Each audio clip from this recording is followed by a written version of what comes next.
Thank you very much, JP. I was going to mention why you were wearing a blue suit. I was also going to mention that Karen Mundine is currently wearing maroon, so, you know, the universe is totally messed up today. So I appreciate that wonderful introduction. I also wanted to just say I'm glad you picked up another 5 minutes, because me and a microphone could end in about 3 hours if somebody doesn't stop me soon. As JP said, I'm a Cook-Yalanji woman from North Queensland. I'm extremely proud of my heritage, and particularly, as is our custom, also to acknowledge the lands of the Ngunnawal people. The Ngunnawal community and family have been very important in my life. I've spent over 15 years here in different periods of time. My children were raised here. Some were born here, so that makes it neutral territory, therefore they must go for Queensland. And they can talk to you about how important that is to live under my roof with me providing the food and shelter. But, you know, it absolutely is really important about that connectedness and that exchange, and I've always felt extremely welcomed by all of the Ngunnawal people and enjoy coming back, even though I'd much prefer to be back in summer. So today I kind of wanted to give a bit of a reflection not only of my role in the Governance Institute, but also just some of the other insights and opportunities that I've had to think about what this NAIDOC theme means for us, but also how does that compare, or what are the questions that we're most afraid of in some of these discussions. And it's really important to kick off NAIDOC Week in the way that we are today, because I think leadership and governance are absolutely at the heart of everything we do. So I got a bit nostalgic thinking about the NAIDOC themes, and so I went back through the archives and I had a look at all of these different NAIDOC themes that we've been involved with. So for us, we know that each year it comes with something that's really pertinent, really important for us to have a conversation about, to bring to the fore of the broader community, to start to think differently about how we shape our stories. As you can see, they're building pride in our communities. We all stand on sacred ground, the tent embassy and the celebration of its anniversary. Treaty, Yirrkala bark petitions, all of those kinds of things have absolutely been at the forefront of our NAIDOC conversations for years and years. But what it reminded me is also at the heart of all of those things is the issue of leadership and governance. And that without any elements of leadership and governance, one, we probably never even get to the point of a conversation about these issues. But also, I think the really important consideration is what happens next. So we have the NAIDOC theme, but I think our bigger question is, and then what? How do we keep the momentum going? How do we have the conversations that actually change the way we approach Indigenous affairs, but in a way that's actually tangible, respectful, and becomes the norm rather than the thing that is what we try and put on a poster to talk about for 1 week of the year. And I think we saw last year through the Because of Her We Can, once that theme was announced, it was embraced wholeheartedly, and I reckon you're still getting posts on Instagram and Facebook and others that are saying, you know, this is a theme we carry forward because it's really important to honour the women in our communities. So in thinking about that voice treaty truth, I can clearly see the ways in which governance and leadership become absolutely imperative in every element of these issues. And I guess, you know, today what you'll probably hear is a number of repetitive positions on this theme, and of course throughout NAIDOC. I was just saying before, I think I've got conference fatigue because I've been to 4 conferences in the last 3 weeks, and I'm about to go into NAIDOC fatigue. And I think part of that NAIDOC fatigue is if we go to lots of events and we hear the stories, what's our take on it? What's the important piece for us to grab as part of that conversation? So I thought I might just talk very quickly about each one of those as I perceive it, because the title of my presentation today was Self-Determination Through Self-Governance. And so how do you put that lens on the conversation of voice, treaty and truth? So as we all know, the call for a voice to the Parliament is an important one. And it is a call because we need to have a constitutionally enshrined opportunity in our Parliament to ensure that Indigenous people are engaged in issues that directly affect them. So this is to say that what we don't ever want to see again is an intervention, where the lifting of a Racial Discrimination Act allowed the Parliament to make derogative changes that impacted the lives of Indigenous people. So when we're talking about a voice to Parliament, we're talking about those things that enact our right to have a say, to be heard, and to be present. Now, as a political scientist, I've spent years carrying around this big PhD. Actually, it fits on a USB, which is my life. But you know, that this big PhD, it keeps changing all the time because we make advancement in our parliaments, and this is not only our federal ones, but our state and territory ones as well. And that could be about race, or that could be about gender. It could be about a social issue, and all of that then becomes undone in the very next election cycle. So this is the challenge about the constitutional enshrinement of this, to allow for the fact that we need continuation. We need to make sure that it's a groundswell of support that keeps advancing and that we don't have to continue to retreat. I think the other thing that's really important about voice, of course, is, again, when we put that leadership lens on it, to say that if we are true in our leadership responsibility, we should always speak. Even when every part of us feels afraid, feels uncomfortable, or feels challenged, that the challenge for us is to speak, to have our voices heard.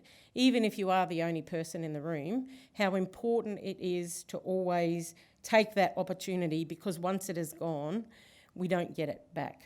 So for me, that's what I think voice is in this theme. The next, of course, is treaty. And we've heard lots of discussions around treaty, and even in JP's introduction, talking about the fact that treaty's not a new thing.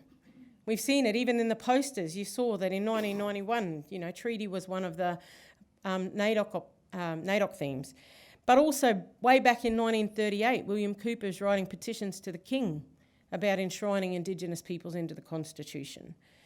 We've also had opportunities for the Council for Aboriginal Reconciliation to try and advocate on these issues. So treaty's not a new thing.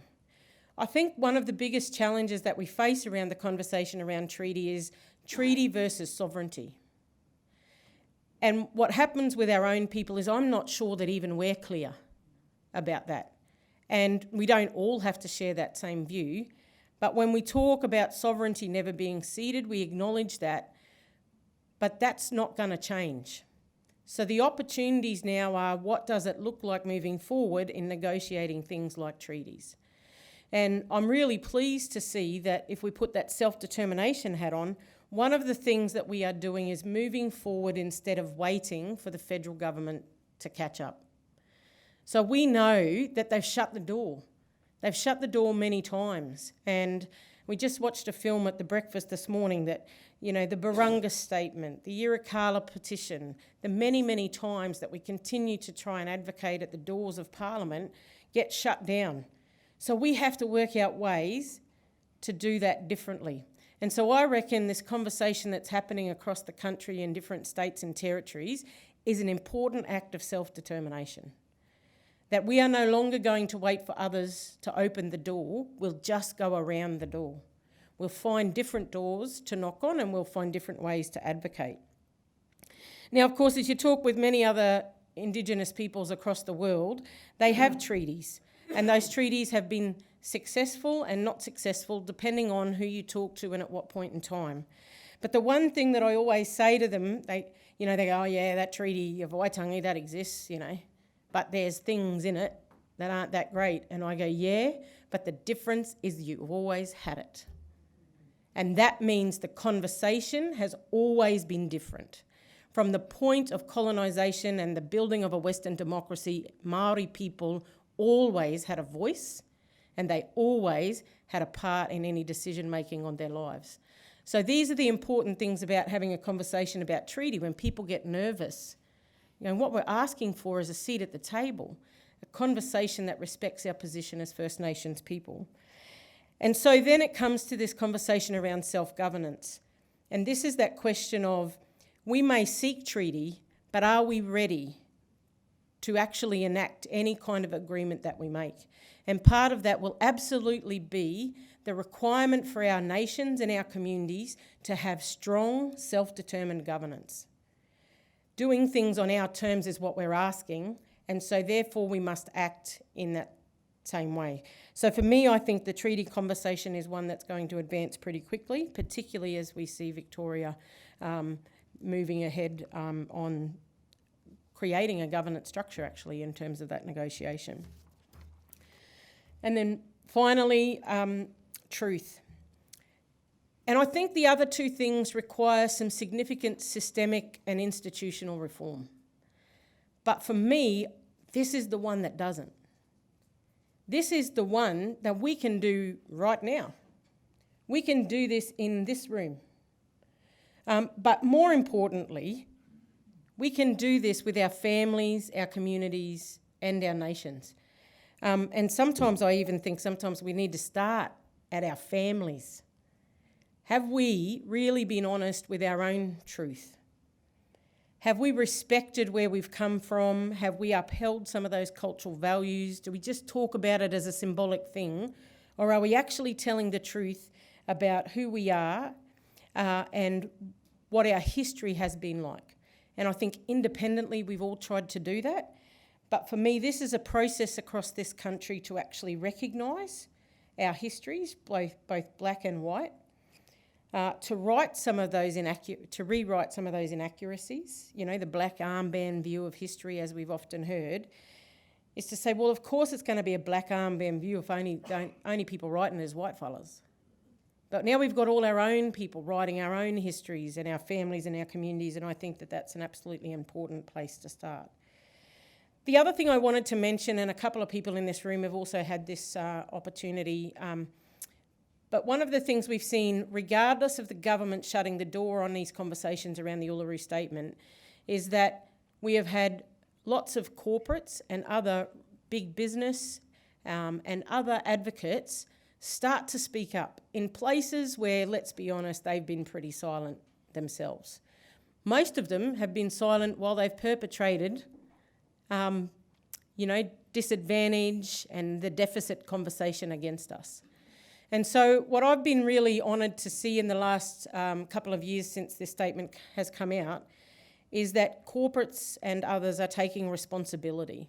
So they're saying now, we know we did that wrong 40 or 50 years ago. We're ready to tell the truth about that, and we're also ready to work on a process that acknowledges we need to do it differently going forward. And I think that that's a profound opportunity for us and one that is growing in momentum because others are saying, hey, we should have been on board with that. So now let's get on board. But the final thing I want to say around the conversations around truth is that it also has to be framed by some really important principles. And these principles will take us through the next part of my presentation. But it absolutely has to be a principle of love and respect. We have to have humility, but also courage to conduct the conversations that we will face. And also, I suppose, the wisdom to take it forward. And to do that in a really honest way. Because I think if we invest so much time in this space, we will have to be absolutely sure that we're ready as a people ourselves to be at the forefront of these conversations. So that then brings me to the conversation around our governance, our way. As Jason mentioned, the Australian Indigenous Governance Institute has been established over since 2012, but has really been 20 years in the making because there's a conversation gap. I get really nervous about saying anything around the gap, you know, just straight away to closing the gap, and that's not what we want to focus too much on. It's the conversation that says, Indigenous peoples would not have survived as long as we have if we didn't know how to govern ourselves. We've been doing it since time immemorial. And in fact, the process of a welcome to country is a governance act, respecting and honouring different roles, whose country you come into, who are the decision makers, who are the knowledge holders, all of that sort of stuff. So for me, the exciting part about the work of the Governance Institute is to actually say, how can we pursue the agenda of self-determination and self-governance on our terms, while also recognising that we have a situation we've been taught is the right way around that compliance and corporate elements of governance, and saying there are parts of that are fine, but this cultural governance space is the absolute imperative in terms of the sustainability of our people going forward. And so the Australian Indigenous Governance Institute seeks to do the kind of work that helps to inform that practice. So we're working on an evidence base. We're undertaking research that looks at lots of case studies of how our communities are doing excellent things in Indigenous governance. We want to change that deficit, as Jason had mentioned, to be one of excellence, because actually the excellent story is not the one in the newspapers. That's the story of deficit that everybody buys into. You know, don't fund Indigenous organisations because they're so risky. Well, actually, when you start to implement cultural practices of governance, you will see that there is very little risk because we understand the processes and what we want to achieve. The Governance Institute is talking about developing tools and resources to support that space around that conversation. And more importantly, the advocacy. How do we get heard around the ways that we practice our Indigenous governance, and how do we implement them in a way that's respected by all? So it's not this one-size-fits-all approach. In collaboration with Reconciliation Australia over many years, the Indigenous Governance Awards have been running, and these governance awards are absolutely a showcase of excellence. Hundreds and hundreds of applications are received each year, and the hardest part is actually getting down to the last 8. Because how do you differentiate? How do you say one piece of excellence over here matches up to another piece of excellence or doesn't? Because all of these cultural diversity models are extremely important in that.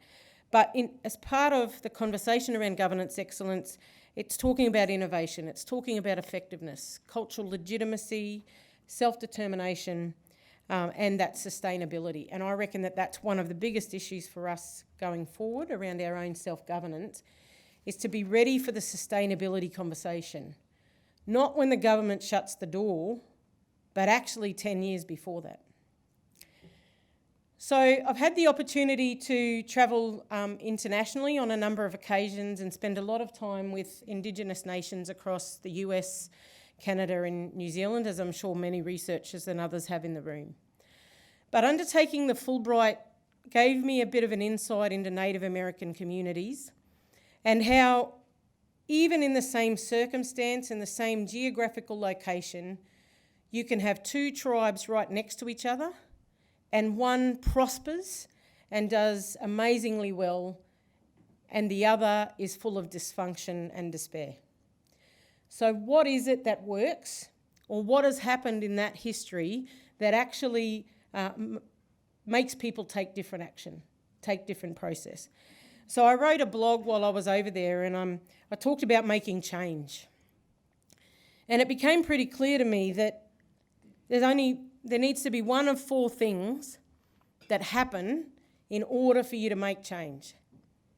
Now, I'll make a very general statement here, and I'll go, blackfellas don't like change very much, right? We get pretty comfortable. We go, well, we might do this. Oh, no, I don't think we should. No, let's just, talk about that for another 12 years, eh?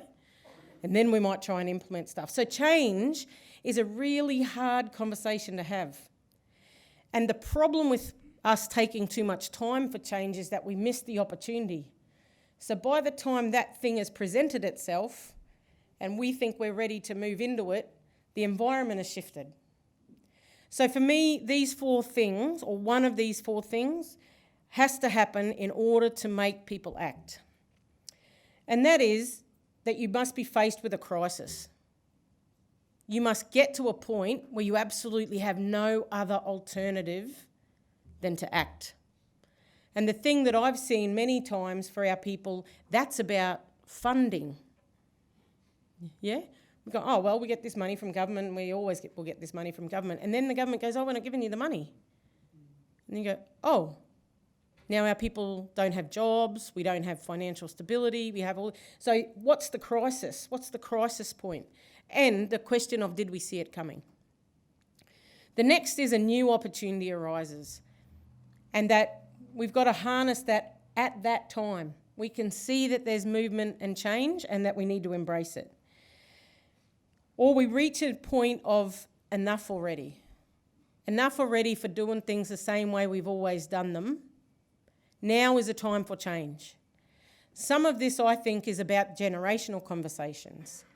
So, you know, we often hear about young people and, you know, old people say, oh, we want them young ones to step up. And then you say to them young ones, now what's your biggest issue? They go, oh, we're ready to step up, but them old people keep telling us to sit down. Yeah? So it's that kind of stuff of going, enough already, we can't keep doing things the same way. And finally, I think it needs to be driven by vision.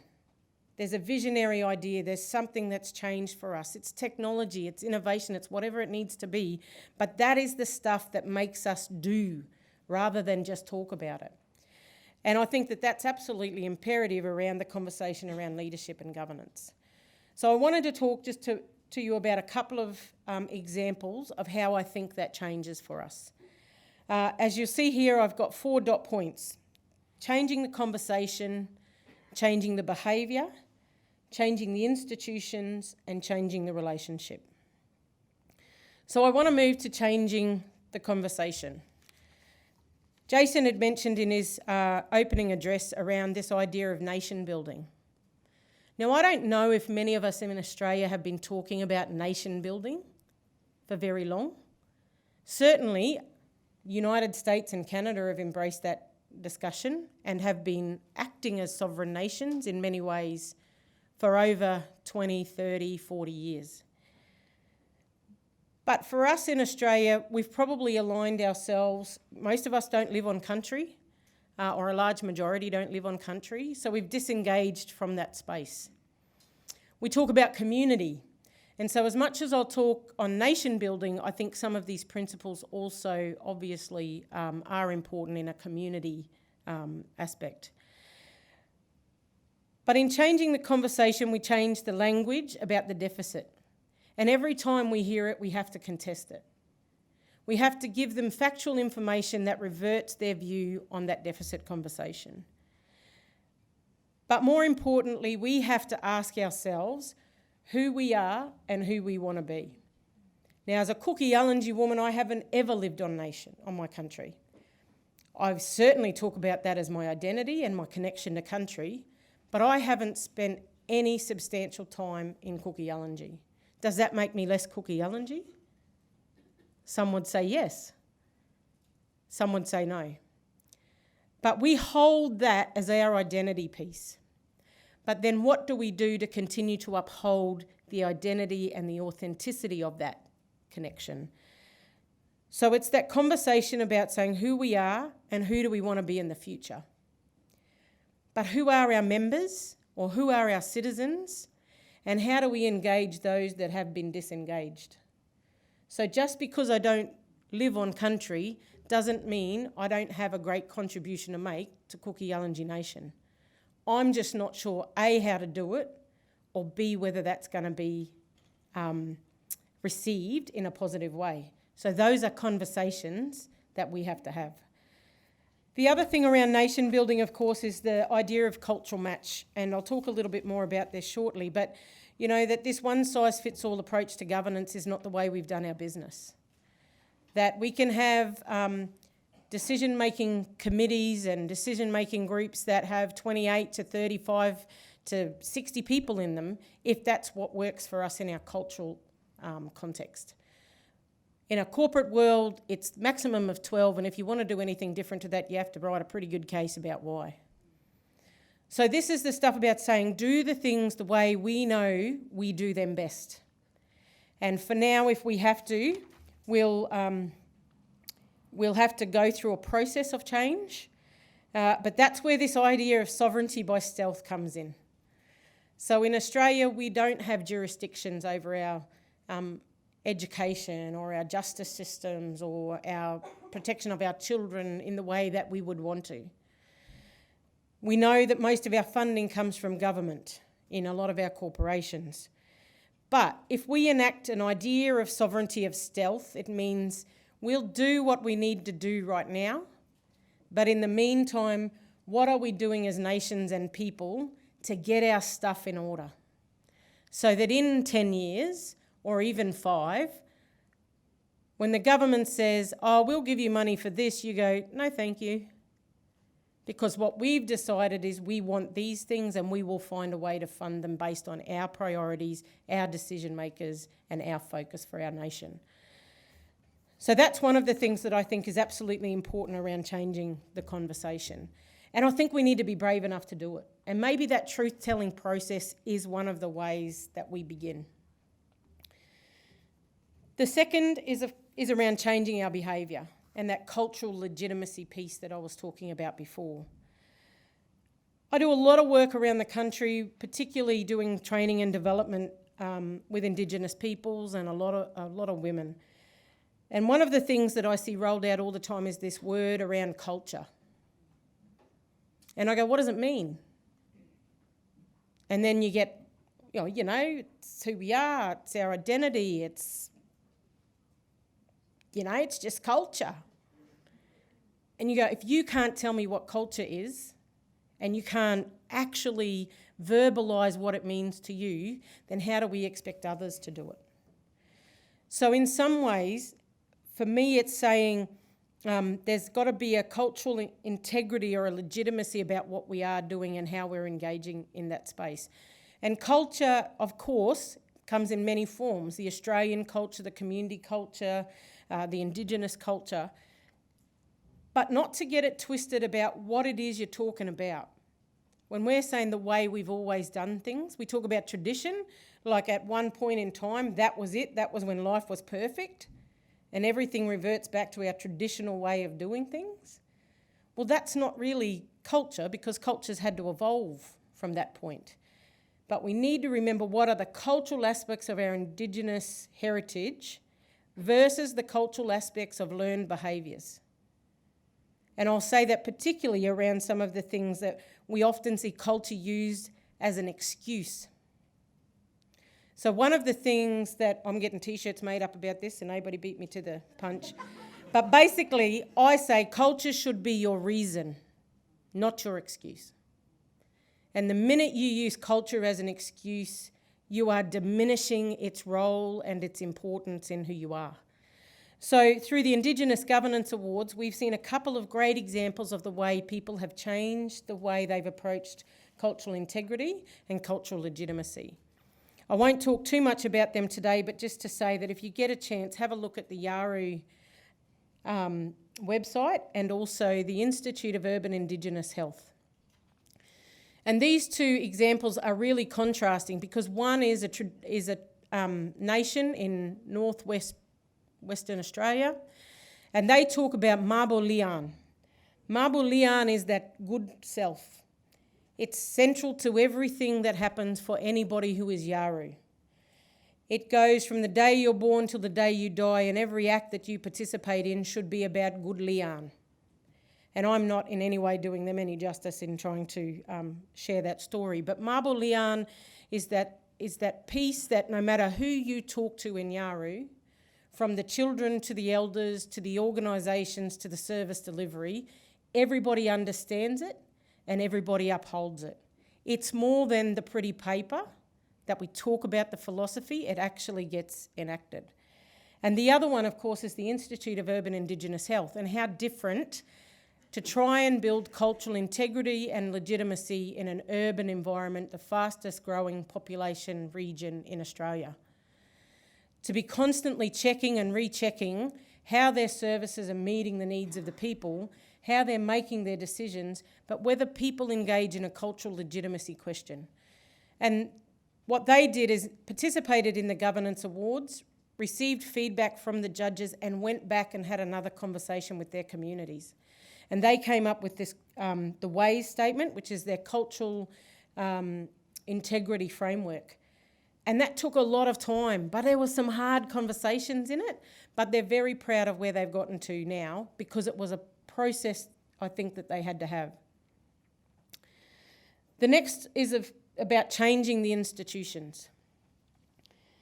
And this is about our communities. We are often cynical of services, service providers, and others who are in our space. But the United Nations Declaration absolutely affirms the right for Indigenous people to create their own institutions, to implement their own leadership, and to be a part of their own decision-making of those institutions. So for me, this is more than having blackfellow organisations that deliver services for government. This is about actually saying we need the institutions run by us, for us, that address our priorities and our concerns. So that helps us to enact good governance, to have good decision making, to be very focused on who we are and what we want to be, but also the institutions are the mechanism by which we keep engaging each other. So as I said, many people live off country, but if you change the way your institutions work, those people off country can be equally engaged in the conversation even if they're not there. But you have to have systemic change in the way you do business in order for that to be the case. The other thing, of course, is there's some pictures of the politicians, and I reckon this is the biggest shift we've seen in 10 years. The federal parliament is our greatest, and I don't mean greatest, I mean biggest, maybe. It's our biggest institution. It's the one that governs the country. But for too long, Indigenous people have been left out of that conversation, and we know that that's a call for the voice. We've never had designated seats in the parliament, but more importantly, we've never really had an opportunity to progress the Indigenous agenda by Indigenous people. We've had non-Indigenous ministers, we've had a government strategy around that. So perhaps this is the moment where the institutions start to change. And I'm not hanging my hat on everything Ken Wyatt might do, because, we're blackfellas, we're all different. We're all motivated by different things. But I think the one thing it does is it tests the institution to say, are you actually ready for diversity and a diversity of views and of hearing different voice? And we've seen through the work of the Indigenous caucus that that's absolutely what people have been able to do in recent times. And so finally, I just wanted to talk about changing the relationship. As communities, we need to change our relationship both internally and externally. Because, many of us here have been in black politics since the day we were born.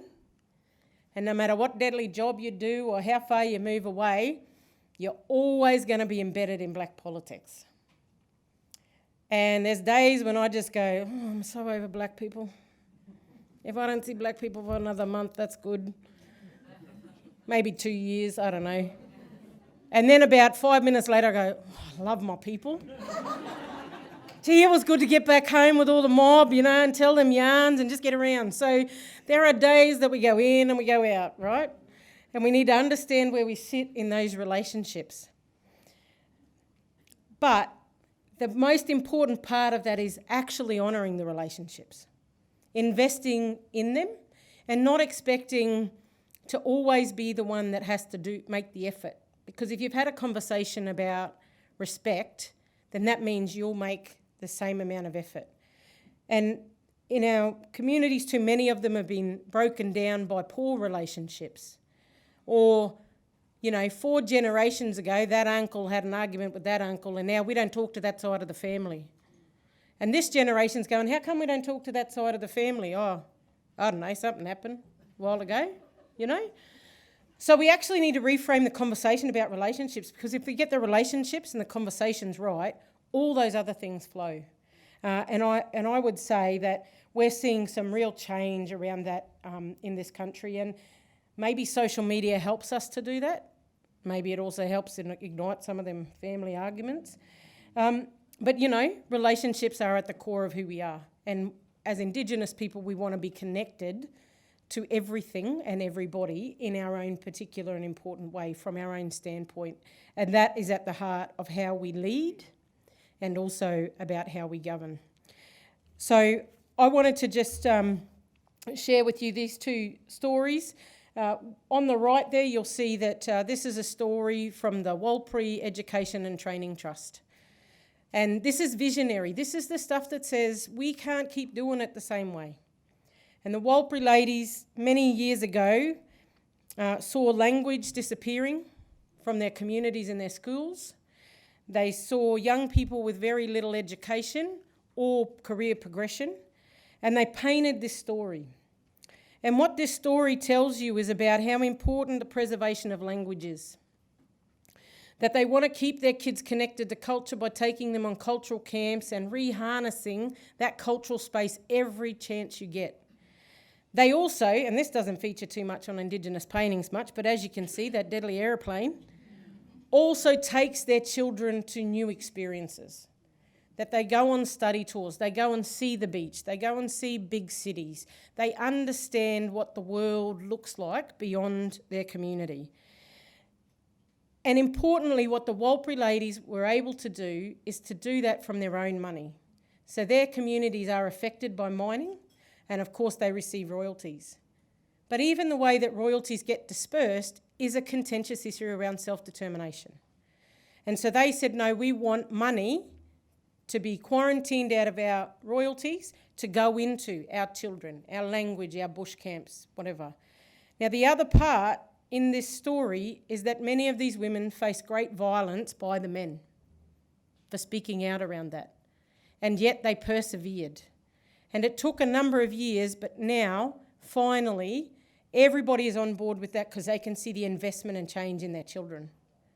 That there's not a young kid from the Warlpiri Nation who doesn't know their language, who doesn't have access to opportunity, and who doesn't get to go on cultural camps and be connected to that stuff. And the next example is, this is of the Yaru Ranges. And one of the things that was really interesting about that is, you know, since time immemorial, we've been looking after our lands and waters. We know the seasons, we know how things work, but that engineer from that big university will tell you, oh no, we'll go put the dam over here. And Palm Island is a great example of this, where they, you know, local people are saying, here, put the dam here, this is where the water goes, and the engineer, no, it's here. Anyway, this is, I think, the third time we've had to ship in water to that community since that dam's been built, because people didn't listen. And so one of the things that the Yaru Rangers are really excited to share is the fact that they're building that traditional knowledge with the scientific knowledge. So the way that we've always tested water levels and, you know, the kind of what's happening underneath the earth, and that's done through knowing and being, is now also, that skill is being transferred to those rangers, so now they can put it in other people's speak and be heard in a different way around that stuff. So for me, there's some pretty exciting examples happening in the space of self-governance and self-determination. And really the thing that I'd leave you with is to say, self-determination is whatever you want it to be.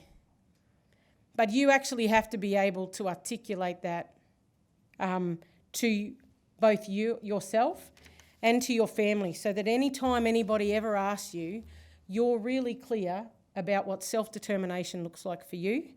And maybe to pick up on the end of the NAIDOC theme that says, let's work together for a shared future. You know, we have to put our minds and hearts together to see what future we can create, so we're not having the same conversation again in 20 and 50 and 100 years. Thank you.